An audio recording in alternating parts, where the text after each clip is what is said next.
காணா ஒரு திருமணத்தில் அதிசயம் நடக்க 2 பேர் காரணம். ஒன்று அங்கே இயேசு கிறிஸ்து இருந்தார், இன்னொருத்தர் யார் இருந்தாங்க?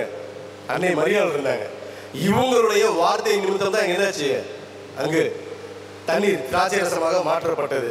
எனவே ஆண்டவர் வந்துட்டார். இப்போ அம்மாவை இங்கே கூப்பிடணும்படி நம்ம இந்த பாடல் வழியாக தாய் மரியாதை அழைப்போம்.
சேர்ந்து பாடுவோம், உள்ளத்திலிருந்து பாடுவோம்.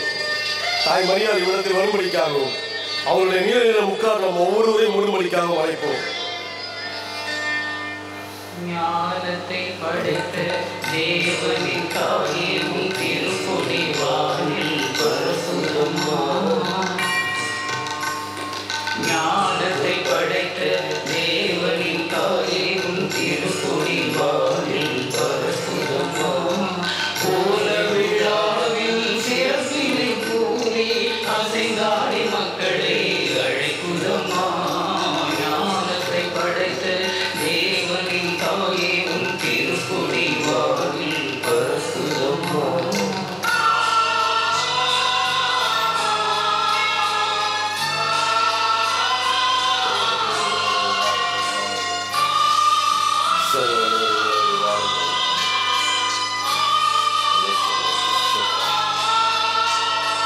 தன்னை உலகிற்கு தந்திட்ட தேவனின் தாயே உந்தன் நிழல் தேடி.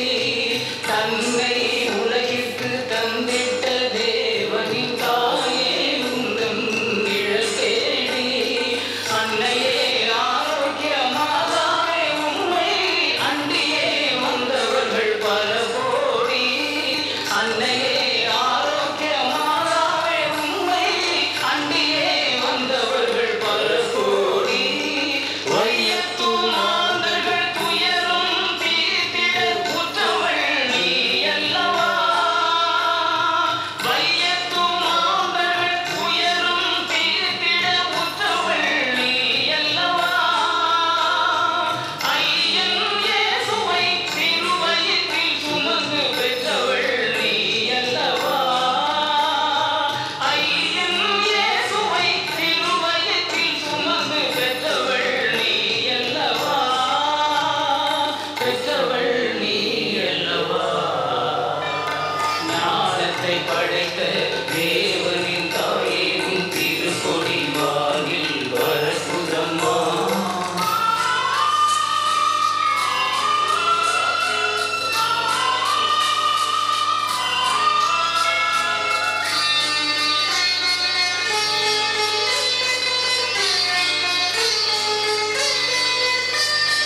ஆழியின் கரையோரம் அமர்ந்தவளே,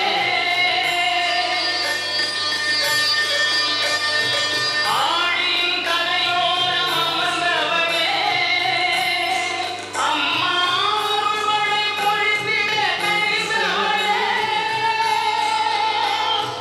ஊழிவாழ் வரைக்கும் நாமமே வாழி, ஊழிவாழ் வரைக்கும் நாமமே வாழி. விளைமாநகர் வாழ் மரியே வாழி, மரியே வாழி.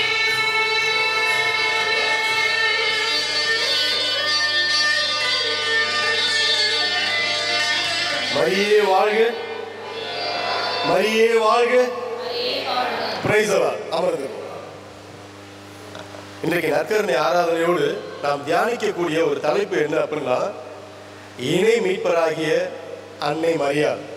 திருப்பலியில கூட ஃபாதர் சொன்னாங்க, இன்று ஞாயிற்றுக்கிழமைக்குரிய நாயகி யாரு? அன்னை மரியாள். சரிங்களா? அம்மாவை பத்தி, மாதாமாவை பத்தி விவிலியத்தில் தேவன் நமக்கு எவ்விதமாக வெளிப்படுத்தியிருக்கிறார், இவர் எப்பேற்பட்ட வல்லமையுடைய தாய் என்பதை இன்னைக்கு தியானிக்க போறோம். எதுக்காக பிரதர் கிறிஸ்துமஸ் டைம்ல மாதாவை எங்ககிட்ட சொல்லணும்?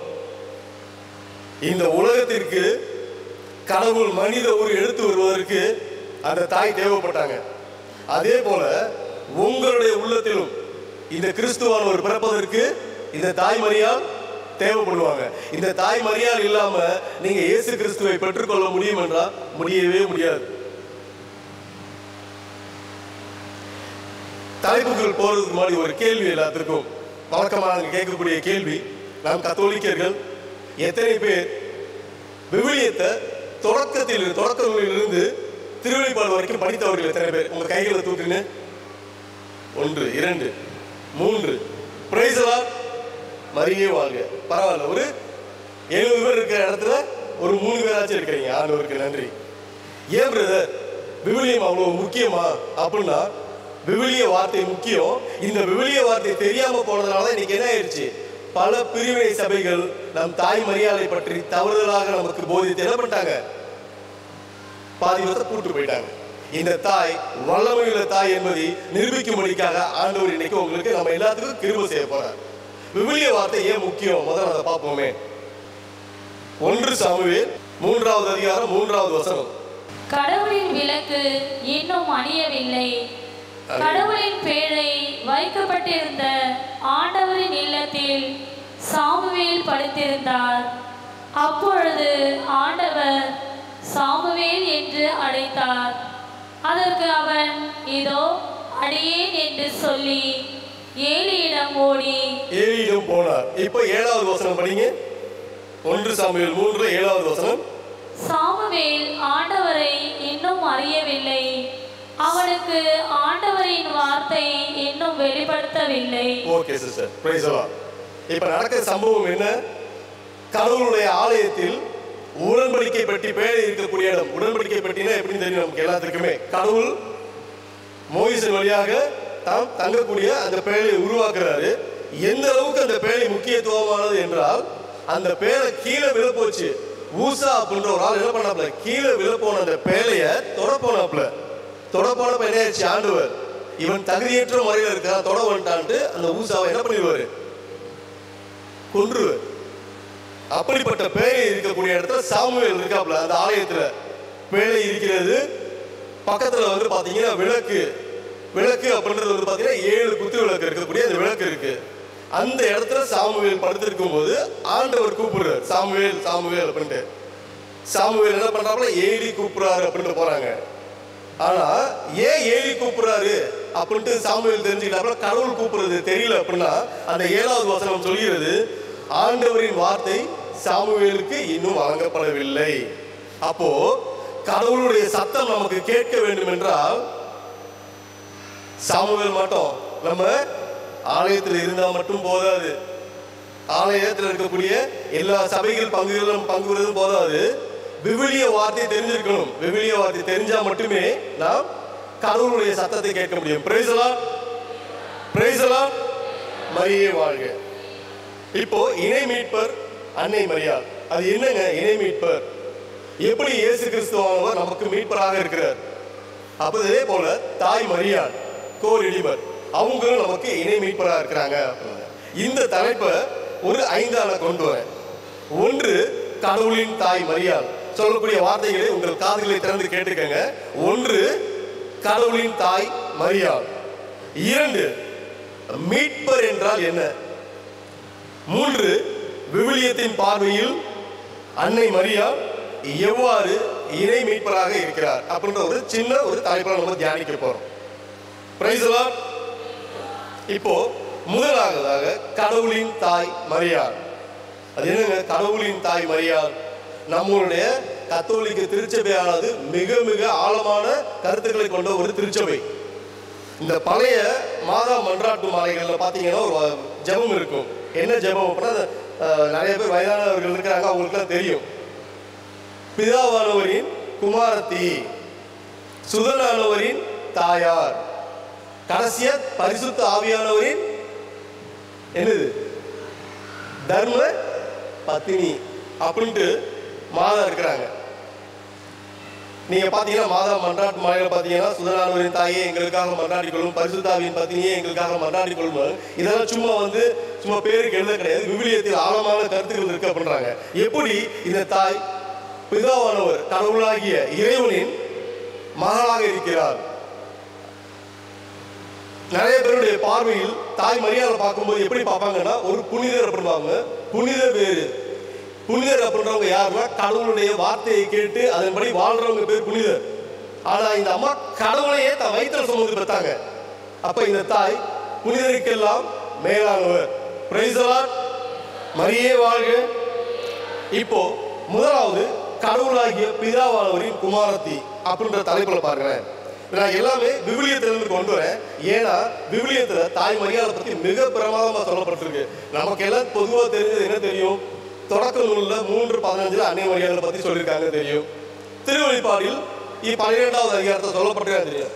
நீங்க உட்காந்து தியானிச்சீங்கன்னா விவிலியத்துல 90% இந்த தாயை பத்தி தான் வந்துகிட்டே இருக்கும். எல்லா பக்கத்துலயும் பாத்தீங்கன்னா எப்படின்னு பாருங்க. முதலாவதாக விவிலியத்தில் பாத்தீங்கன்னா ஞானம் 2 வகையாக பிரிக்கப்படுகிறது.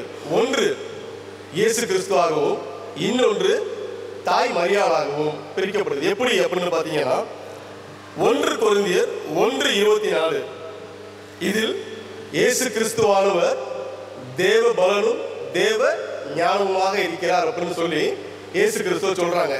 இந்த ஞானமாகிய இயேசு கிறிஸ்து யோவானில் சொல்லப்படுகிறார், ஆதியில் வார்த்தை இருந்தது, அந்த வார்த்தை கடவுளோடு இருந்தது, அந்த வார்த்தை கடவுளாயும் இருந்துச்சா.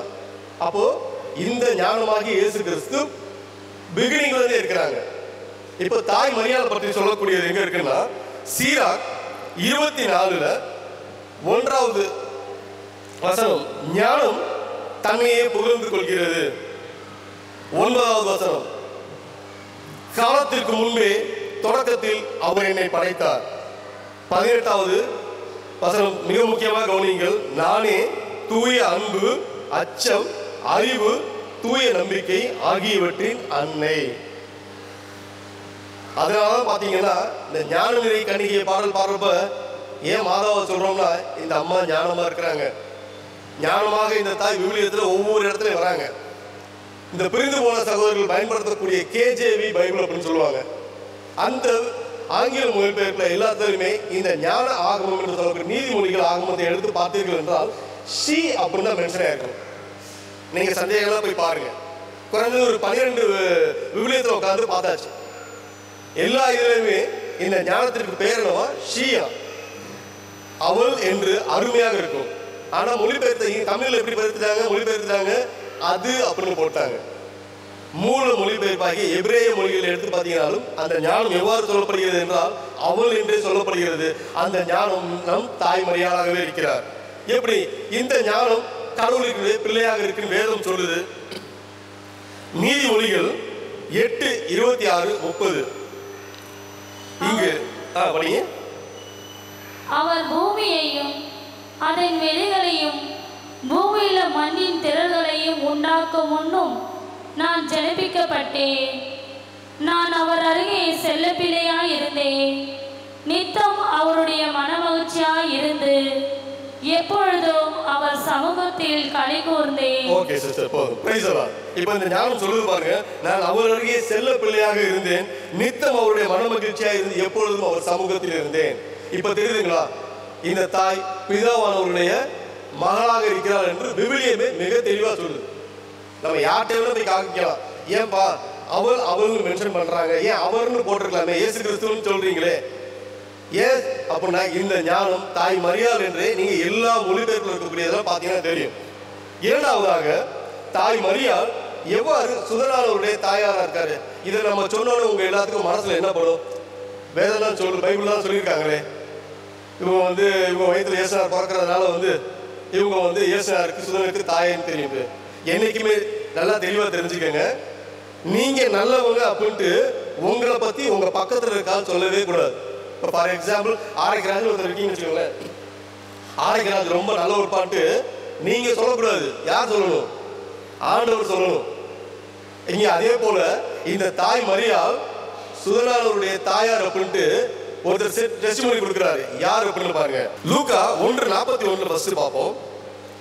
மரியாவின் வார்த்தை எலிசபெத் கேட்ட பொழுது அவர் வயிற்றில் இருந்த குழந்தை மகிழ்ச்சியால் துள்ளிற்று. எலிசபெத் தூய ஆவியால் முற்றிலும் ஆட்கொள்ளப்பட்டார். எலிசபெத் தூய ஆவியால் முற்றிலும் ஆட்கொள்ளப்பட்டார். அது என்ன முற்றிலும்? தலையிலிருந்து கால் வரை முற்றிலும் ஆட்கொள்ளப்பட்டார். அடுத்து படிங்க. அப்பொழுது அவர் உரத்த குரலில், பெண்களுக்குள் நீர் ஆசை பெற்றவர், உம் வயிற்றில் வளரும் குழந்தையும் ஆசை பெற்றதே. என் ஆண்டவரின் தாய் என்னிடம் வர நான் யார்? Price the Lord. இதை நம்ம இத்தனை நாள் படிச்சிருப்பீங்க. உங்களுக்கு எல்லாம் தெரிஞ்சது என்ன தெரியும்? இந்த வார்த்தை யார் சொன்னா? எலிசபெத் அம்மா தானே. பரிசுத்த ஆவி சொல்லியிருக்கிறார். எலிசபெத் அம்மா சொல்லல. ஏன் அப்படின்னா விவிலியத்தில் ஒரு சம்பவத்தை சொல்றேன். தாவீது அரசரை கொல்வதற்காக சவுலினுடைய ஆட்கள் என்ன பண்றாங்க அப்படின்னா கொல்றதுக்கு தேடி போறாங்க. ஒரு இறைவாக்கு உரைக்கக்கூடிய ஒரு பிரேயர் பண்ணக்கூடிய ஒரு டீம் பிரேயர் பண்ணிட்டு போயிட்டே இருக்கிறாங்க. எல்லாமே இறைவாக்கு உரைச்சு கடவுளுடைய ஆவியால் இறைவாக்கு உரைத்து போய்கிட்டே இருக்கிறாங்க. இந்த டீமுக்கு அந்த பக்கம் யாரு இருக்கா? தாவீது இருக்காப்ல. இப்போ கொல்ல வராது யாரு? சவுலும் சவுளுடைய ஆட்களும். இவங்க இந்த கூட்டத்துக்கு உள்ள வந்தோடனே என்ன நடக்குது? எல்லாருமே இறைவாக்கு உரைக்க ஆரம்பிச்சிட்டாங்க. கொல்ல வேண்டும் என்ற எண்ணத்தோட வரக்கூடிய அத்தனை பேருமே இங்க இறைவாக்கு உரைக்கும் போது இங்கு இறைவாக்கு பரிசுத்த ஆவி உரைக்கிறாரா, சவுல் உரைக்கிறாரா? பரிசுத்த ஆவி. அதே போலதான் இங்க எலிசபெத் முற்றிலும் ஆட்கொள்ளப்பட்டு அப்பொழுது அவர் உரத்த குரலில், பெண்களுக்குள் நீர் ஆசீர் பெற்றவர், உம் வயிற்றில் வரும் குழந்தையும் ஆசீர் பெற்றதே. என் ஆண்டவருடைய தாயார் என்னிடத்தில் வர நான் யார் அப்படின்ட்டு டெஸ்டிமோனி யார் கொடுக்குறாங்க? இப்போ பரிசுத்த ஆவி கொடுக்குறாங்க. அதனாலதான் யோபு பாத்தீங்கன்னா பழைய ஏற்பாட்டுல மிக பிரமாதமா சொல்லியிருப்பாரு. யோபு 16:19 சொல்லுவாரு, எனக்கு சாட்சி பகர்கிறவர் பரலோகத்தில் இருக்கிறார், அவருடைய சாட்சி எனக்கு போதுமையானுவாங்க. அதுபோல சுதனாளருடைய தாயார் அப்படின்ட்டு எழுதியிருக்காங்க பாத்தீங்கன்னா மாதா மன்னாட்டு மலையில. அதற்கு சாட்சி யாரு? பரிசுத்த ஆவி பகர்கிறார். மூன்றாவதாக கடவுளாகிய பரிசுத்த ஆவியானவருடைய தர்ம பத்தினி. அது என்னங்க? தர்ம பத்தினிட்டீங்க. தர்ம பத்தினி தாங்க. ஏன்? லூக்கா 1:35 தூய ஆவி உம் மீது வரும், உன்னத கடவுளின் வல்லமை உம் மேல் நிழலிடும், ஆதலால் உம்மிடம் பிறக்க போகும் குழந்தை தூயது, அக்குழந்தை இறைமகன் எனப்படும். Price the lord. மரியே வாழ்க. மரியே வாழ்க. நல்லா பாருங்க, அன்னை மரியாள் இருப்பாங்களா, இவங்க மேல தூய ஆவியானவர் இறங்குறாரு. இப்போ இந்த தாய் வயிற்றுல கிறிஸ்துவானவர் வராரு. சரிங்களா? இப்போ தூய ஆவிக்கு தாய் மரியாள் பத்தினியாக இருக்கிறார். அதனாலதான் பாத்தீங்கன்னா மத்தேயு 19:5 மற்றும் 6 ஆண்டவர் அருமையா சொல்லியிருப்பாரு, இருவரும் ஒரே உடலா இருப்பர். இனி அவர்கள் இருவர் அல்ல, ஒரே உடல். கடவுள் இணைத்ததை மனிதன் பிரிக்காது இருக்கட்டும். நிறைய திருமணமான சகோதர சகோதரிகளுக்கு இந்த வசனம் எங்க கேட்டுருவீங்க? நம்ம திருமணத்துல ஃபாதர் ரீட் பண்ணுவாங்க. அப்போ இங்க தாய் மரியாளின் மீது தூய ஆவியானவர் இறங்கும் பொழுது ரெண்டு பேருமே ஒன்னாயிட்டாங்க. சரிங்களா? இப்போ ஒரு ஏழை பெண்மணி இருக்கா, அந்த ஏழை பெண்மணி ஒரு கோடீஸ்வரனை கல்யாணம் பண்ணிக்கிறாங்க. இப்போ அந்த பெண் ஏழையா கோடீஸ்வரியா? ஏழையா கோடீஸ்வரியா? கோடீஸ்வரி. இப்போ கடவுளுடைய ஆவி தாய் மரியாளின் மீது இறங்குகிறது, கடவுளுடைய குழந்தை பிறக்குது அப்படின்றப்ப இந்த அம்மா இப்ப யாரா இருக்காங்க? கடவுளுக்குள் கடவுளாக மறைஞ்சுதான் இருக்கிறாங்க. அது எப்படிங்க? நாங்க பிதாசுதன் பரிசுத்த ஆவி மட்டும்தான் பார்த்துருக்கிறோம். தாய் மரியாதை வந்து நாங்கள் புனிதருக்கு மேல வச்சிருக்கோம். எப்படி இந்த தாய் தேவனுக்குள் தேவனாக இருக்கிறார் என்று விவிலியம் சொல்லுது பாருங்க. திருவெளிப்பாடு 2:7 கேட்க செவி உடையோர் திருச்சபைகளுக்கு தூய ஆவியார் கூறுவதை கேட்கட்டும். கடவுளின் தோட்டத்தில் உள்ள வாழ்வு தரும் மரத்தினுடைய கனியை வெற்றி பெறுவோருக்கு உண்ண கொடுப்பேன். என்னைக்குமே விவிலியத்தை படிக்கும் பொழுது நிறைய பேருக்கு தூக்கம் வந்திருக்கு. உண்மைதானே? பைபிளை திறந்தோட 3 மணி நேரம் நம்மளால தேட்டரில் உட்கார முடியும். நம்மளால போயிட்டு 3 மணி நேரம் ஏதாச்சும் ஒரு ஷோல போய் உட்காந்துருக்க முடியும். ஆனா பைபிளை திறந்து ஒரு 4 வசனம் தான் படிச்சிருப்போம். என்ன இருக்கு நமக்கு? ஆட்டோமேட்டிக்கா தூக்கம் வந்திருக்கும். என்ன தெரியுங்களா காரணம்? நாம பைபிளை படிக்கும் பொழுது கடவுள் என்ன காரணத்துக்கு இதை சொல்றாரு நம்ம பார்க்கறதே கிடையாது. அப்படியே ஒரு புக்கை படிக்கும் பொழுது என்ன ஆயிரும்? ஒரு சாத்தா வந்து பக்கத்துல ஒரு பொம்மை நாய்க்குடியை தடவி கொடுக்குறாங்க. நம்ம தடவி கொடுத்து என்ன பண்ணும்? நீ தூங்கி இருப்பா, நீ எதுக்கு முடிச்சிருக்கன்னு சொல்லி நம்மள தூங்க வச்சிடும். சரிங்களா? எப்படி விவிலியத்தை பார்க்க வேண்டும்? இப்போ இந்த வசனத்துல வந்து பாத்தீங்கன்னா, கடவுளுடைய தோட்டத்தில் வாழ்வு தரும் மரத்தினுடைய கனியை வெற்றி பெறுவதற்கு உண்ண கொடுப்பேன் அப்படின்றாரு. கடவுளுடைய தோட்டத்துல வாழ்வு தரும் மரம் இருக்கா, கனி இருக்கா? எப்படி விவிலியத்தை பார்க்க வேண்டும்னு ஆண்டவர் எங்களுக்கு சொல்லி கொடுத்தா நான் உங்களுக்கு சொல்லி தரேன். முதல்ல இந்த கனி யாரு அதை பார்ப்போம். சரிங்களா? லூக்கா 1:42 உரத்த சத்தமாய் ஸ்திரீகளுக்குள்ளே நீ ஆசீர்வதிக்கப்பட்டவள், உன் கர்ப்பத்தின் கனியும் ஆசீர்வதிக்கப்பட்டது. Praise the Lord. Praise the Lord. Praise the Lord. Praise the Lord. மரியே வாழ்க. மரியே வாழ்க. மரியே வாழ்க. மரியே வாழ்க. இப்போ இங்க பரிசுத்த ஆவியானவர் என்ன சொல்றாரு? எலிசபெத் அம்மா வழியா உன் கர்ப்பத்தின் கனியும் ஆசீர்வதிக்கப்பட்டதே. இந்த கனி ஃப்ரூட்னு தான் சொல்லப்பட்டிருக்கு. சரிங்களா? பழைய ஏற்பாட்டுல தொடக்கத்துல ஒரு வாழ்வதற்கு மரம் இருந்துச்சு. அந்த மரத்தை குறித்து தான் திருவெளிப்பாட்டுல பேசுறாரு. அந்த மரத்தில் இருக்கக்கூடிய கனி யாராக இருக்கிறா? இயேசு கிறிஸ்துவா இருக்கிறாங்க. அப்படின்னா இப்ப மரம் யாராக இருப்பாங்க? நீங்க கடவுள் நினைச்சீங்கன்னா கடவுள் இல்ல, அது அன்னை மரியாள். எந்த வசனம் சொல்கிறது என்றால் நீதிமொழிகள் 3:18. பைபிள்ல எல்லாமே இருக்குங்க தாய் மரியாதை பற்றி. நாம படிக்காம போனதான் பிரச்சனையே நமக்கு. நீதிமொழிகள் 3:18 விதமாய் சொல்கிறது, தன்னை அடைந்தவருக்கு அது வாழ்வெனும் கனிதரும் மரமாகும். ஆங்கில மொழிபெயர்ப்பு எடுத்து படிச்சு பாத்தீங்கன்னா she is a tree of life அப்படின்னு சொல்லியிருப்பாங்க. அவள் வாழ்வுதரும் மரமாய் இருக்கிறார். Praise the Lord. இப்போ கடவுளுடைய தோட்டத்துல இது எங்க திருவெளிப்பாட்டுல கடைசியில நடக்கிறது சொல்றேன். பரலோகத்துல அன்னை மரியாள் இருக்கிறதுக்கான வசனம் இங்க இருக்கா? அந்த தாய் மரியாளுடைய வயிற்றில் வரக்கூடிய அந்த கனியாகிய கிறிஸ்து இங்க இருக்கா தெரியுங்களா? அப்ப இந்த அம்மா கனியாகிய கிறிஸ்து கடவுள்னா அப்ப மரம் எப்படியா இருக்கும்? கடவுளோட தவளாதான் இருக்கும். ஒரு ஆடுதான் ஆட்டுக்குட்டியை போடும், சரிதானே? ஒரு மாடு கண்ணுக்குட்டியை போடும். கடவுளையே ஒரு தாய் குழந்தைய பெற்றெடுத்தா இந்த அம்மாவை எப்படியா இருக்கணும் அப்படின்னு நீங்களே யோசிச்சுக்கங்க. தேவனுக்குள் தேவனாக இந்த தாய் இருக்கிறார். Praise the Lord. ஓகே, அப்ப இந்த 3 விஷயத்தை நம்ம தாய் மரியாதை பத்தி பார்த்துட்டோம். ஓகேங்களா? ஒரு முறை எல்லாரும் எழுந்து இந்த தாயுடைய மகத்துவம் தெரிஞ்சுக்க ஓரளவுக்கு நம்ம தெரிஞ்சுக்கோம்ல. இனி போகக்கூடிய காரியங்களை கேட்போம். எழுந்து அன்னை மரியாதை நோக்கி இந்த பாடல் வழியா ஒரு துதிப்போம். எல்லாரும் எழுந்துருவோமா? நமக்காக 2 கை இயேசுநாதர் விரிச்சிருக்காரு. ஒரு 2 நிமிஷம் எந்திரிக்க முடியாது அவங்களால? ப்ளீஸ்.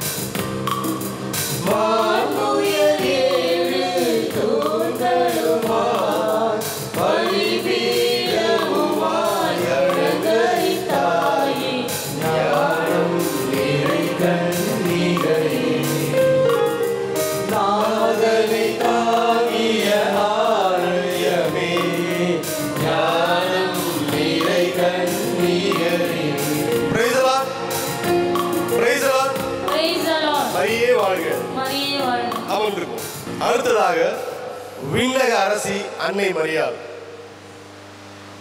விண்ணக அரசி தாய் மரியாதை பற்றி நீங்க விவிலியத்துல ஒரு அருமையான ஒரு சம்பவத்தை சொல்றேன். ஏன் இதுக்கு அம்மாவை பத்தி நான் மாதாமாவை பத்தி உங்களுக்கு திரும்ப திரும்ப சொல்றேன்னா, இந்த தாய் வழியா நீங்க ஏசுனார் ஈஸியா பிடிச்சிக்கலாம். என் வாழ்க்கையில அற்புதமே நடக்கல பிரதர், என் குடும்பத்துல இன்ன வரைக்கும் பிரச்சனை வருது, ஆனால் டெய்லி நான் வரேன், மாஸ்க் வரேன், எல்லாம் பண்றேன், அற்புதமே நடக்கல, என் வாழ்க்கையில அற்புதம் நினைக்கணும்னு ஆசைப்படுறவங்க என்ன பண்ணலாம்? மாதாமா கிட்ட போனீங்கன்னு வச்சுக்கோங்க, தன்னால இல்லாம நடக்கு. ஏன்னு கேக்குறீங்களா? யோவான் 2:2 காணா ஒரு திருமணத்துல நடக்கக்கூடிய சம்பவத்தை நிதானமா படிச்சீங்கன்னா, ரசம் தீர்ந்துருச்சு. வேலைக்காரன் வந்து சொல்ல கிடையாது, வீட்டுக்காரன் வந்து சொல்லல, இந்த அம்மா தான் வாலிட்டரா போறாங்க. என்ன சொல்றாங்க? ரசம் குறைவுபட்டதை பார்த்துட்டு என்ன பண்றாங்க? மகன் கிட்ட போறாங்க, ஐயா ரசம் தீர்ந்துருச்சுன்னு. உடனே மகன் சரி தலையாட்டினாரா? இல்லவே இல்லை. என்ன சொன்னாரு? எனது நேரம் இன்னும் வரவில்லை அப்படின்னாரு. எனது நேரம் இன்னும் வரவில்லை என்றால் இந்த இடமானது நான் அற்புதம் செய்வதற்கு தகுதியற்ற இடமாக இருக்கிறது அப்படின்ட்டாரு. இப்போ தகுதியே இல்லாம இருக்கிற இந்த இடத்துல இந்த அம்மா சொன்னதுக்கு அப்புறம் இந்த அம்மா என்ன சொல்றாங்க? மகன்கிட்ட போய் மறுபடியும் என்ன சொல்றாங்க?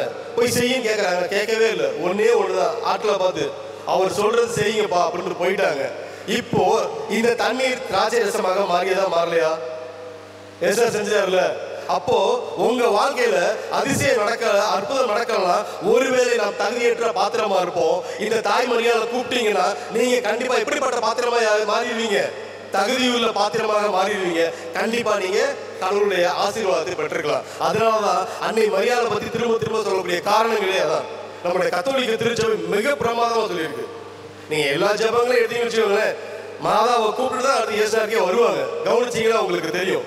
ஏன்னா அந்த அம்மா இருக்கிற இடத்துல இவர் இருப்பாரு, இவர் இருக்கிற இடத்துல அந்த அம்மா இருப்பாங்க. இப்ப பாருங்களேன், இந்த விண்ணக அரசி அன்னை மரியாள், இந்த விண்ணக அரசி அன்னை மரியாளுமே பல பிரிந்து போன சகோதரர் சொல்லுவாங்க, நீங்க வந்து வானராக்கினின் எரேமியால சொல்லப்பட்டிருக்கக்கூடிய ஒரு துஷ்ட தெய்வத்தை பத்தி நீங்க சொல்றீங்க அப்படின்னு. வாய்ப்பே இல்லை. என்ன காரணம் என்றால், வானராக்கினி என்பது வானத்துக்கு கீழே இருக்கக்கூடியதுக்கு அது வந்து துஷ்ட தெய்வமா இருக்கு. அதுக்கு அப்ப பாத்தீங்கன்னா பழைய ஏற்பாடு காலத்துல இந்த பாபிலோனியர்களுடைய மக்கள் என்ன பண்ணாங்கன்னா பணியாரம் சுட்டு சாப்பிட்டாங்க. அது எரேமியா வழியாக தேவன் அவர்களை கண்டிப்பா. ஆனா இங்க சொல்லப்பட்டிருக்க நம் தாய் மரியாள் விண்ணக அரசி, குயின் ஆஃப் ஹெவன், வானத்துக்கு மேல யுகங்களுக்கும் தாண்டி இருக்கக்கூடிய சகலத்திற்கும் மேல இருக்கக்கூடிய பரலோகத்திற்கு தாய் மரியாள் எப்படி இருக்காங்களா? அரசியா இருக்காங்களா? சில சொல்லுவாங்க மாதா வந்து ஒரு சாதாரண பெண்ணு தானே அப்படின்ட்டு. நீங்க வேதத்தை எடுத்து படிச்சு பாத்தீங்கன்னா பழைய ஏற்பாட்டுல இருந்து புதிய ஏற்பாடு வரைக்கும் நீங்க தெரிஞ்ச ஒரு சம்பவத்தை சொல்றேன். இதெல்லாம் நம்ம படிச்சிருப்போம். என்னன்னா, வானதூதர் எல்லாம் வருவாங்க. வந்தோன்னு முதல் சொல்லக்கூடிய வார்த்தை என்ன தெரியுங்களா? பயப்படாதீர்கள் அப்படின்னுவாங்க. அடுத்து என்ன சொல்லுவாங்க? உங்களுக்கு சமாதானம் உண்டாவதாக. நீங்க பழைய ஏற்பாட்டுல எல்லா இடத்துலையும் பாருங்க. புதிய ஏற்பாட்டிலையும் பாத்தீங்க அப்படின்னா சகரியா வந்து ஆலயத்துல இருப்பாரு. ஆலயத்துக்கு வலது பக்கத்துல இருந்து கடவுளுடைய தூதன் தோன்றுவாரு. தோன்றி முதல் சொல்லுவாங்க என்ன, சகரியா அவரை பார்த்து பயப்படுவார். தூதன் சொல்லக்கூடியது பயப்படாதீர்கள், உனக்கு சமாதானம் உண்டாகட்டுவாரு. அடுத்து வந்து பாத்தீங்கன்னா இயேசு கிறிஸ்துவினுடைய பிறப்பை அறிவிக்கும் பொழுது இடையர்கள்ட்ட போய் வானதூதர் சொல்றாங்க. வானதூதர் தோன்றிய பொழுது அவங்க என்ன பண்றாங்க? எல்லாம் பயப்படுறாங்க. உடனே தூதர் சொல்லக்கூடிய முதல் வார்த்தை பயப்படாதீர்கள், உங்களுக்கு நற்செய்தி வந்திருக்குன்றாங்க. இப்படி முதல் பயப்படாதன்னா என்ன அர்த்தம்? இவங்க எல்லாம் அப்பதான் ஃபர்ஸ்ட் டைம் வானதூதரை பாக்குறாங்க. ஆனா மாதாமா கிட்ட வரும்போது பாருங்க, லூக்கா 1:27 படிங்க யாராவது. லூக்கா 1:27 வானதூதர் மரியாளுக்கு தோன்றி அருள்மிக பெற்றவரே வாழ்க, அருள்மிக பெற்றவரே வாழ்க, ஆண்டவர் உம்மோடு இருக்கிறார் என்றார். ஆண்டவர் உம்முடனே இருக்கிறார் என்றார். அடுத்து இந்த வார்த்தைகளை கேட்ட மரியாள் அவர் கலங்கி அப்ப என்னது? வானதூதரை பார்த்து இந்த அம்மா பயப்படல. Okay sister. இப்ப என்னன்னா, வானதூதரை பார்த்து இந்த அம்மா பயப்படல மாதாம்மா. அவர் சொன்ன வார்த்தை நிமித்தம் கலங்குறாங்க. அப்பதான் தூதர் சொல்றாங்க, மரியை அஞ்சாதே. ஆனா மத்த எல்லார்ட்டையும் எடுத்து பாத்தீங்கன்னா பைபிள்ல பாத்தீங்கன்னா முதல் சொல்லக்கூடியது பயப்படாதீர்கள். ஏன் பயப்படாதீர்களா? முதல் முறை தூதரை பாக்குறவங்க கண்டிப்பா பயப்படாதான் செய்வோம். இங்க பாத்தீங்கன்னா ஆலயத்துல வந்து தூதர்களுடைய முகங்கள் பத்தி போட்டிருக்கோம், உருவங்கள் போட்டிருக்கோம். விவிலியத்தில் எவ்வாறாக சொல்லப்பட்டிருக்குன்னா, தூதருக்கு 4 முகம் இருக்கும். சிங்க முகம், மனித முகம், கழுகு முகம், காளையுடைய முகம் இருக்கும். 1 எசேக்கியேல் 1:10 பாத்தீங்கன்னா இருக்கும். அப்போ தூதர் வந்து பாத்தீங்கன்னா பிரம்மாண்டமா இருப்பாங்க. இவங்க எல்லாமே பார்த்து பயப்படுறதுனால முதல்ல பயப்படாதுன்றாங்க. ஆனா இந்த அம்மாட்ட மட்டும் ஏன் சொல்லலாம், இந்த அம்மா ஏற்கனவே அவங்க கிட்ட பேச்சுவார்த்தை நடத்திட்டு இருக்காங்க. அதனாலதான் வந்து பாத்தீங்கன்னா மாதாவை பார்த்தாலும் பயப்படாது. இந்த அம்மா முதல்ல பயப்படாது, இந்த வார்த்தையை நிமித்தம் தான் பயப்படாது. இவர் சொன்ன வார்த்தையை வச்சுட்டு இந்த அம்மா பயப்படுறாங்க. சரிங்களா? அடுத்து வருவோமே, இந்த விண்ணக அரசியாக எப்படி தாய் மரியாதை இருக்கிறாங்கன்ட்டு. திருவெளிப்பாடு 12:1. வானில் பெரியதோர் அடையாளம் தோன்றியது. பெண் ஒருவர் காணப்பட்டார். அவர் கதிரவனை ஆடையாக அணிந்திருந்தார். நிலா அவருடைய காலடியில் இருந்தது. அவர் 12 விண்மீன்களையும் தலைமீது சூடியிருந்தார். இப்ப வந்து பாருங்க, இது எல்லாத்தையும் நமக்கு தெரிஞ்ச வசனம் தான். ஏற்கனவே சொன்னது போல எப்படி விவிலியத்தை வாசிக்கணும்னு ஆண்டவர் சொல்லி கொடுத்தா இங்கேயும் மறுபடியும் ஞாபகப்படுத்துறேன். ஒவ்வொரு வசனங்களையும் தேடி பார்த்து அதோட பேர் சேர்க்கணும். இசையால சொல்லப்பட்டிருக்கு, கடவுளுடைய வசனங்களை தேடி வார்த்தையுங்கள், அவைகள் ஒன்றோடு ஒன்று ஜோடி இல்லாமல் இருக்காது. கடவுளுடைய வசனத்தை படிக்கும் போது ஒரு வசனத்தை இருக்கிறீங்கன்னா அதுக்கு ஒரு ஜோடி இருக்குமா, அந்த ஜோடியை சேர்த்தீங்கன்னா என்ன உங்களுக்கு புதுசா ஒரு விடை கிடைக்கும். இந்த சின்ன பிள்ளைங்க பாத்தீங்கன்னா வீட்டுல பஸ்ஸுன்னு சொல்லுவாங்க, 2 சேர்ப்பா அடுத்து புதுசா ஒரு ஆன்சர், அங்க சேர்க்கும் போது அடுத்து ஒரு ஆன்சர் வரும் பாத்தீங்கன்னா, அது போலதான். இப்ப பாருங்க இங்க நடக்கிறது, வானத்துல பெரியசா ஒரு அடையாளம் வருதுங்களா, பெண் காணப்படுறார். அவர் கதிரவனை ஆடையாக அணிந்திருக்கார். இது நமக்கு எல்லாத்துக்குமே தெரியும், நம்ம தாய் மரியாதை குறித்து சொல்லப்படுறதுதான். ஆனா நிதர்சனமா இன்னைக்கு யோசிச்சு பாருங்களேன், கதிரவனை யாராச்சும் ட்ரெஸ்ஸா போட முடியுமா? வாய்ப்பு இருக்கா? சூரியனை ட்ரெஸ்ஸா போட முடியுமா? முடியவே முடியாது. உண்மைதானே? இப்ப இந்த சூரியன் யாருன்னு பாருங்க. திருப்பாடல் 84:14 இவ்விதமாய் சொல்கிறது, கடவுளாகிய ஆண்டவர் நமக்கு கதிரவனும் கேடயமாய் இருக்கிறார். திருப்பாடல் 84:11 கடவுளாகிய ஆண்டவர் நமக்கு கதிரவனும் கேடயமாய் இருக்கிறார். பெண் ஒருவர் காணப்பட்டார், அவர் கதிரவனை ஆடையாக அணிந்திருந்தார். இப்போ மாதா யார் ஆடையா அணிஞ்சிருக்காங்க? கடவுளாகிய ஆண்டவரை தாய் மரியாள் ஆடையா அணிஞ்சிருக்காங்க. இந்த இடத்துல 2 விஷயத்தை உங்களுக்கு தெளிவுபடுத்த விரும்புறேன். என்ன அப்படின்னா, ஒன்று, தொடக்க நூல்ல வந்து பாத்தீங்கன்னா அந்த விளக்கப்பட்ட கனியை சாப்பிட்ட பொழுது ஆதாமும் ஏவாள் எப்படி ஆயிடுறாங்க? தாங்கள் ஆடை இல்லாமல் நிர்வாணியாக இருந்தோம். பலருடைய தவறான கணிப்பு என்னன்னா, ஆடை இல்லாமல் அவங்க நினைச்சுக்கிறாங்க ட்ரெஸ் அப்படின்றாங்க. ட்ரெஸ்ஸே கிடையாது. இங்க என்ன சொல்லப்பட்டிருக்கு, கடவுளாகிய ஆண்டவர் நமக்கு கதிரவனும் கேடயமா இருக்கிறார் அப்படின்னா, மாதா எப்படி அந்த கடவுளை ஆடையா அணிஞ்சிருந்தாங்களோ அதே போலதான் ஆதாமும் ஏவாளும் கடவுளை ஆடையாக அணிந்திருந்தாங்க.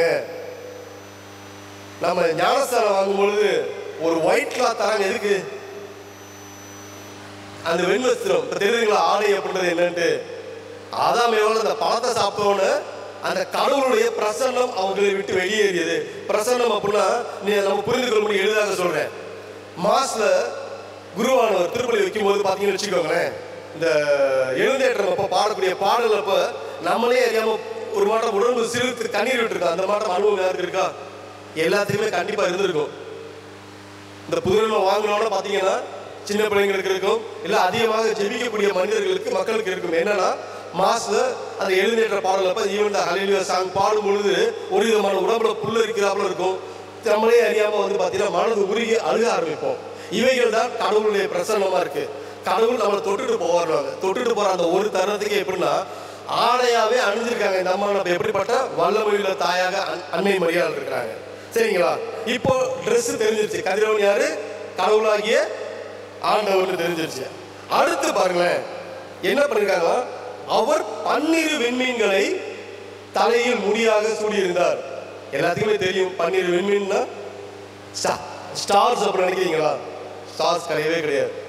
12 விண்மீன்கள் என்பது கடவுளுடைய 12 அந்த இஸ்ராயலுடைய 12 கோத்திரங்களை குறிக்கக்கூடியதா இருக்கு. எப்படிங்க இந்த 12 கோத்திரம் அப்படின்னு வந்து பாத்தீங்கன்னா, பழைய ஏற்பாட்டுல ஆபிரகாமுக்கு ஆண்டவர் ஒரு ஆசீர்வாதம் தருகிறார். என்ன? உனது சந்ததியை வானத்து நட்சத்திரங்களை போலவும் கடற்கரையில் உள்ள மணலை போலவும் பெருக பண்ணுவேன்றாரு. இந்த வானத்து நட்சத்திரங்களை போல அப்படின்றது யாரு அப்படின்னா யாக்கோபு. அவருடைய வம்சத்தில் வர ஈசாக்குடைய மகன் யாக்கோபு. இந்த கடற்கரை மணலை போல அப்படின்றது அது ஏசா என்று சொல்லக்கூடிய யாக்கோபுடைய அண்ணனை குறிக்கும். இப்ப யாக்கோபு அப்படின்னு நமக்கு மனசுல என்ன வரும்? இப்ப அண்ணனுடைய ஆசீர்வாதத்தை திருடன் அப்படிதானே வருது பைபிள்ல, அப்படிதான் சொல்றாங்க. நம்ம எப்ப அப்படிதான் நினைப்போம், யாக்கோபு வந்து அண்ணனோட ஆசீர்வாதத்தை திருடிட்டான்ட்டு. திருடவே கிடையாது. அறிவியல் பூர்வமா சொல்றாங்க. இந்த ட்வின்ஸ் வந்து பாத்தீங்கன்னா வீட்டுல பிறந்த யாரு ட்வின்ஸ்ல பிறக்கிறப்போ சயின்டிபிக்கா டாக்டர்ஸ் என்ன தெரியுமா சொல்லுவாங்க, முதல் பிறக்கிறது பாத்தீங்கன்னா புள்ள. நம்ம என்ன நினைச்சுக்கோம், முதல் பிறக்கிற புள்ளதான் அண்ணன்ட்டு நம்ம நினைச்சுக்கோம். முதல் பிறக்கிறது வந்து பாத்தீங்க அப்படின்னா தம்பி. ரெண்டாவது குழந்தை வருது பாத்தீங்கல்ல, அந்த குழந்தை தான் யாரு, அண்ணன். இப்போ இங்க என்ன நடக்குது, முதல் பிறந்த புள்ள ஏசா. அதனால எல்லாம் என்ன நினைச்சுக்கிறாங்க, ஏசா கிட்ட வந்து அந்த ஆசீர்வாதம் இருக்கு, அந்த தலைச்சன் பிள்ளைக்குரிய ஆசீர்வாதம் ஏசா கிட்ட இருந்துச்சு. யாக்கோபு வந்து சோத்தை கொடுத்து ஏமாத்தி ஆசீர்வாதத்தை வாங்கிக்கிற வாய்ப்பே இல்லை. வேதத்துல இல்லை, அறிவியல் பூர்வமே அதான் சொல்றாங்க. ட்வின்ஸ்ல வந்து பாத்தீங்கன்னா முதல் பிறக்கிறவன் தான் என்ன சொல்றது தம்பி, ரெண்டாவது பிறக்கிறவன் தான் அண்ணன். இப்ப ரெண்டாவது யாரு பிறந்திருக்கா, யாக்கோபு பிறந்திருக்காப்ல. யாக்கோபுக்குரிய அந்த ஆசீர்வாதம் போகுது. இப்ப யாக்கோபுடைய பிள்ளைகள் தான் 12 பேர். இந்த 12 பேருக்கு யூதா என்று சொல்லக்கூடிய அந்த மகனுடைய வம்சத்துல தான் இயேசு கிறிஸ்து வராரு. இப்ப இதில் தான் பாத்தீங்கன்னா வானத்து நட்சத்திரங்கள் சொல்லக்கூடியதா இருக்கு. இந்த நட்சத்திரங்களை தான் இந்த தாயாகிய மரியாள் தன் தலையில் கிரீடமாக அணிஞ்சிருக்காங்க. இப்ப தெரியுதுங்களா, இவ்வளவு வல்லமையானவங்கன்ட்டு சும்மாலாம் கிடையாது. போய் நம்ம ஏதோ சொல்லணும்ல. இன்னும் சொல்றேன், நம்ம அருளிருந்த மரியை ஜெபம் சொல்லுவோம். எலிசபெத் அம்மாவுடைய அந்த சம்பவத்துக்கு திரும்ப வரேன். இந்த அருளிருந்த மரியை சொல்லும் போது என்ன நடக்குது, பெண்களுக்குள் நீ ஆசீர்வதிக்கப்பட்டவர், உம்முடைய கனியாகிய இயேசு கிறிஸ்துவும் ஆசீர்வதிக்கப்பட்டதே அப்படி சொல்றோம் விவிலியத்தில் இருக்கக்கூடிய வார்த்தை.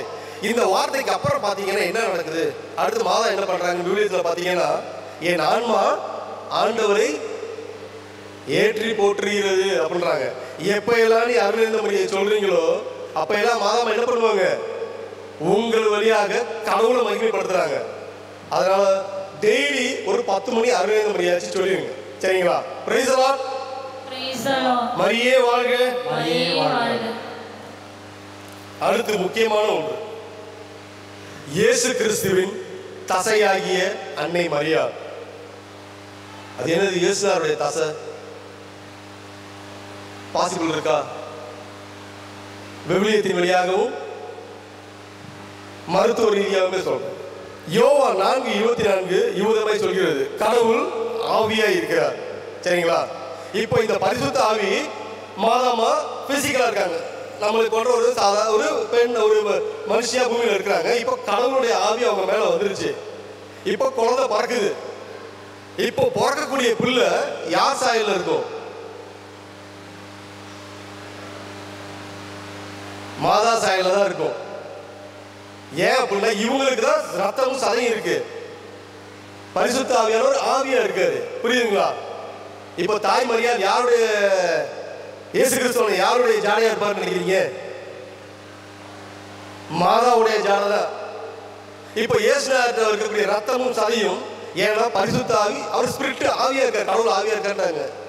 இப்போ இந்த ரத்தமும் சதையும் எங்க இருந்து வந்திருக்கணும், தாய் மரியாள்கிட்ட இருந்தா அந்த ரத்தமும் சதையும் வந்திருக்கணும். பழக்கமா பாத்தீங்கன்னா ஒரு பிள்ளை பிறந்துச்சுன்னா அப்பா ஜாடை இல்ல அம்மா ஜாடை இருக்கும்.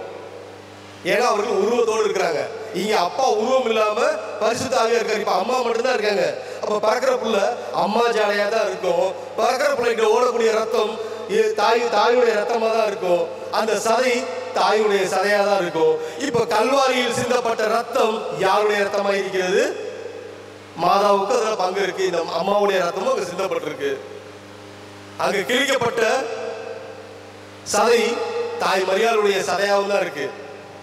அதனாலதான் பாத்தீங்கன்னா நற்கரணைகள் வைக்கும் பொழுது எல்லாமே பாத்தீங்கன்னா மாதா வந்துருவாங்க. என்ன அர்த்தம்னா அந்த சதையும் ரத்தமும் அவங்க இருக்கிறது. அதனால எப்போதுமே மாதா வந்துருவாங்க. நீங்க நற்கரணை நின்று பிரேயர் பண்ணுங்களேன், எப்போதுமே நீங்க கேட்கறதெல்லாம் வாங்கிட்டு போயிட்டே இருக்கலாம். Price the Lord.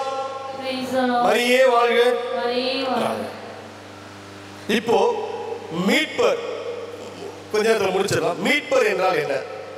பைபிள்ல பார்த்தீங்கன்னா விடுதலை பயணம் 6:6 நீ இஸ்ரவேல் மக்களிடத்தில் சொல்ல வேண்டியது, நானே ஆண்டவர், எகிப்தியருடைய பார சுமைகளை நான் உங்களிடமிருந்து அகற்றுவேன், அவர்கள் உங்களை அடிமைப்படுத்துவதிலிருந்து விடுவிப்பேன், ஓங்கிய கையாலும் மாபெரும் தண்டனை தீர்ப்புகளாலும் நான் அவங்களுக்கு மீட்பளிப்பேன் அப்படின்றார். அப்போ ஒரு மீட்பர் எப்படி இருப்பாங்களா, நம்மளுடைய பாரத்தை சுமப்பாங்களா, அடிமைத்தனத்துல இருந்து நம்மளை விடுவிப்பாங்களா, நமக்காக ஃபைட் பண்ணுவாங்க, சண்டை போடுவாங்க. சரிங்களா? இன்னும் விவிலியத்தில் ஆழமாக வாசித்தீங்க அப்படின்னா ஒரு மீட்பர் எப்படி இருப்பார் அப்படின்னா கடவுளால் தேர்ந்தெடுக்கப்பட்டிருக்கணும். 2 கடவுளுடைய கட்டளைக்கு கீழ்ப்படிஞ்சிருக்கணும். 3 தன்னை மறைச்சு கடவுளை வெளிப்படுத்தணும். 4 நமக்காக பரிந்துரை பண்ணணும். 5 பரிசுத்தமா இருக்கணும், தூய்மையா இருக்கணும். 6வது கடவுளுடைய விருப்பத்தை நிறைவேற்றக்கூடிய ஆளா இருக்கணும். 7வதாக ஏற்கனவே சொன்னது போல நமக்காக யுத்தம் செய்யக்கூடிய நபரா இருக்கணும். இந்த 7 குவாலிட்டியுமே பார்த்தீங்கன்னா விவிலியத்தில் வந்து பார்த்தீங்கன்னா இயேசுவுக்கு எல்லாமே வந்துடும். ஏன்னா அவர் மீட்பரா இருக்கார். இப்போ நம்ம இந்த தலைப்பு என்ன? நம்மளுடைய தலைப்பு இணை மீட்பர் அன்னை மரியாள். இப்போ இந்த 7 டாபிக்கும் எப்படி அம்மா மாதாமாவுக்கு பொருந்தது, இவங்க எப்படி கோர் ரெடிமரா இருக்கிறாங்க அப்படின்ட்டு தியானிக்கிறதுக்கு முன்னாடி ஒரு பாடல் பாடிக்குவோமா? அம்மாவை மறுபடியும் கூப்பிட்டு எல்லாரும் எழுந்துக்குவோமே.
இப்போ விவிலியத்துல பாத்தீங்க அப்படின்னா பழைய ஏற்பாட்டுல மோசேஸ் இருப்பாரு.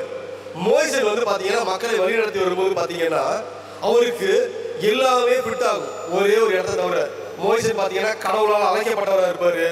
அதுக்கப்புறம் வந்து பாத்தீங்கன்னு வச்சுக்கோங்களேன், கடவுளுடைய திருவுளத்தை தான் நிறைவேற்றுவாரு.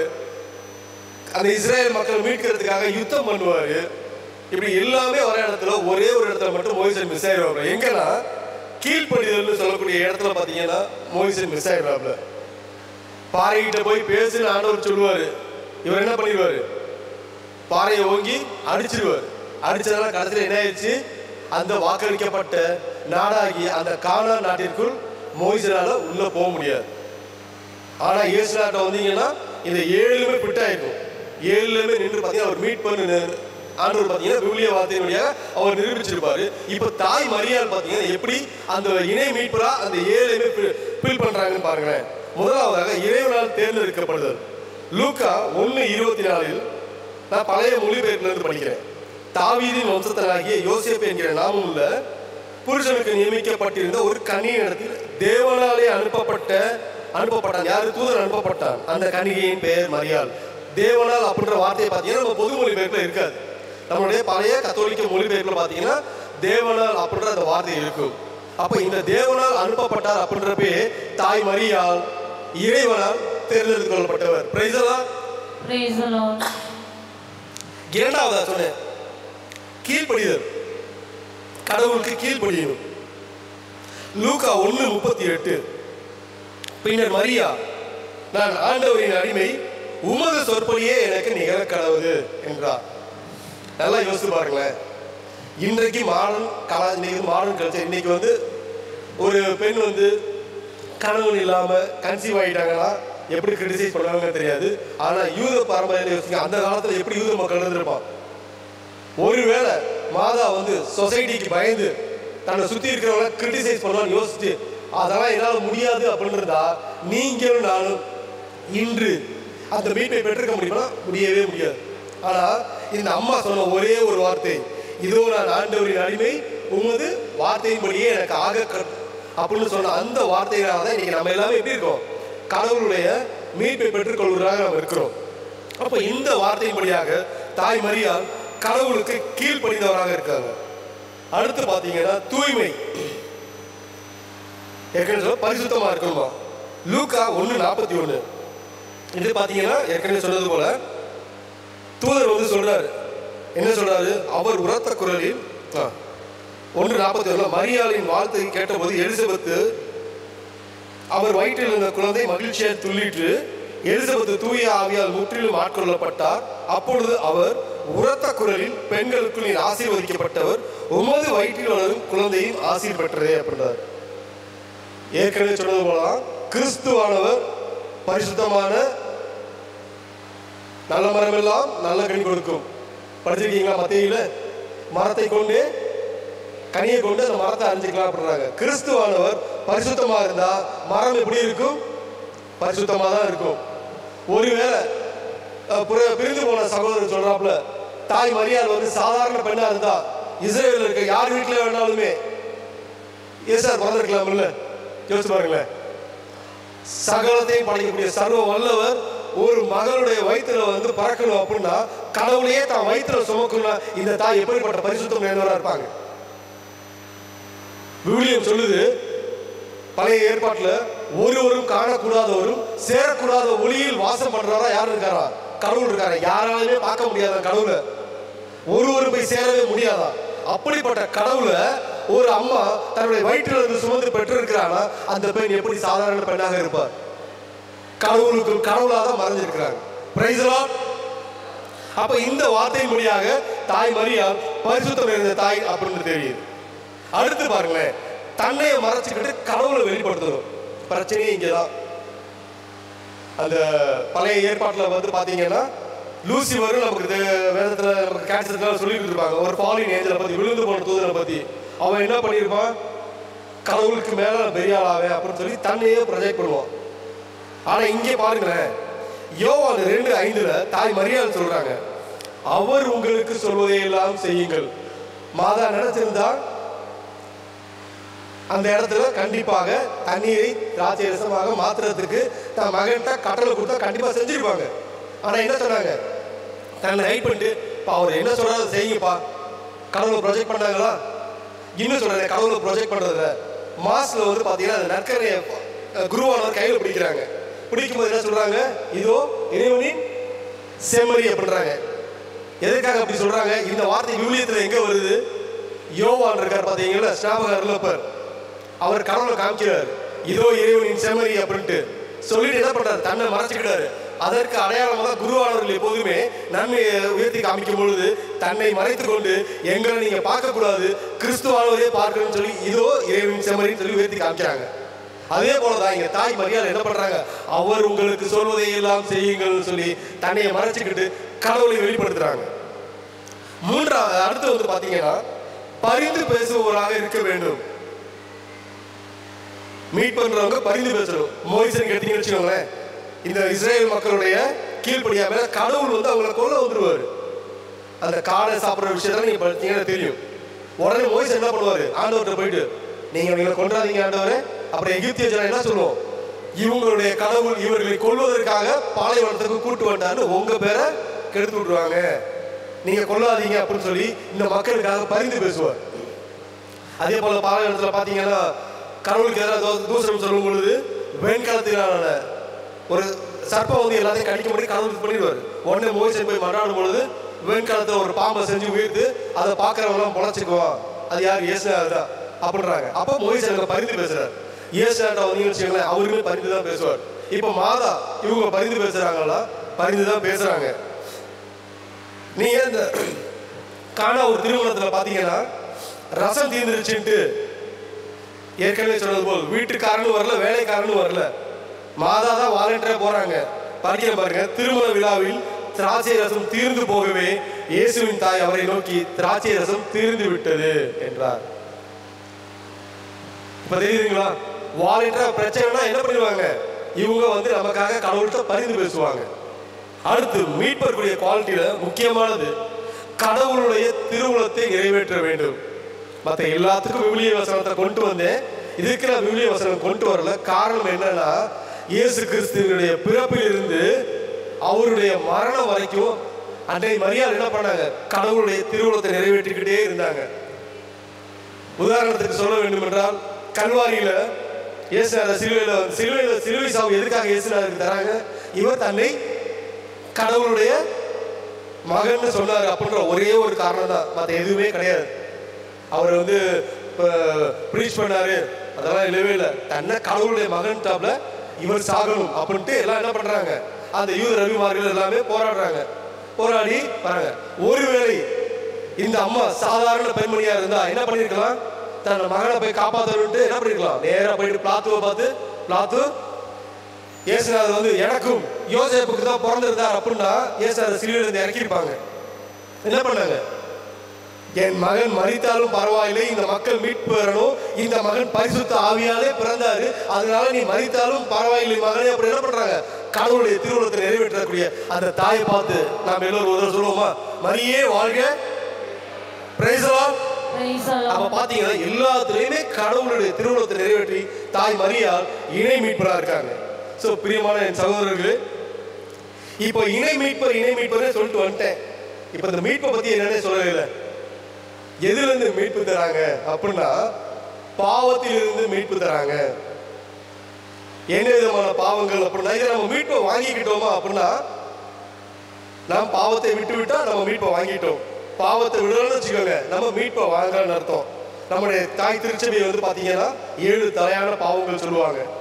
என்னென்ன பாவம் கடவுளுக்கு எதிரானது பாத்தீங்கன்னா, அகங்காரம், கோபம், மோகம், லோபித்தனம், மோசன பிரியம், காய்மகாரம், சோம்பல். இதுதான் பாத்தீங்கன்னா தலையான பாவங்கள். ஒரே ஒரு கட்டளையே ஆதாமுக்கு கொடுத்தார், பார்த்தா சாப்பிடாரு, கேட்கல. மோச சொல்லி என்ன பண்ணிட்டாரு, 10 கட்டளையை கொடுத்தாரு, அப்பையும் மக்கள் கேட்கல. திரும்ப என்ன பண்ணாரு, இயேசுநாதர் வழியா 2 கட்டளையை தந்தோன்னு எல்லாருமே என்ன பண்ணிட்டோம், இயேசுநாதர் ரொம்ப ஈஸியான கடவுள், வாய்ப்பே இல்லை. இறைவனை காட்டிலும் ரொம்ப ஸ்ட்ரிக்டானவர் இவர் தான். ஏன்னு கேட்டீங்கன்னா 6வது கட்டளை சொல்லப்பட்டிருக்கும், விபச்சாரம் செய்யாதே அப்படின்ற 10 கட்டளையில ஒரு பெண்ணோ ஆணோ போய் பிசிக்கலா செஞ்சா அது பாவம் அப்படின்னு 10 கட்டளையில இருக்கும். ஆனா இயேசுநாதர் என்ன சொல்றாரு தெரியுங்களா, ஒரு பெண்ணை இச்சையோடு நோக்குபவனே ஏற்கனவே அவன் உள்ளத்தில் விபச்சாரம் செய்தாயிற்று அப்படின்ட்டு. அப்ப இவர் தான் ரொம்ப ஸ்ட்ரிக்டானவர், சரிங்களா? அப்ப இந்த தலையான இந்த பாவங்களை அந்த 7 இது பார்த்தீங்கன்னா திருச்சபை என்ன பண்ணுதுன்னா, இந்த 10 கட்டளை, இந்த 2 கட்டளை எல்லாத்தையுமே சுருக்கி தம் மக்களுக்காக 7 கட்டளையை கொடுத்தது திருச்சபை. இவைதான் தலையான பாவம்ப்பா, இதை நீங்க வந்து பாவம் மன்னிப்பு கேட்டுட்டீங்கன்னா கடவுளுடைய மீட்பை நீங்க பெற்றுக்கலாம் என்று நமக்கு சொல்லப்படுது. எனவே இப்ப நம்ம எல்லோருமே எழுந்து உருக்கமாக இந்த தலையான பாவங்கள் என்று சொல்லக்கூடிய பாவங்கள் மன்னிக்கப்படும்படிக்காகவும் கடவுளுடைய இரக்கம் உங்களை கடந்து வர வேண்டும் என்றும் நற்கரை ஆசிரியருக்காக எழுந்திருப்போம். மரியே வாழ்க, மரியே வாழ்க, price the Lord, price the Lord.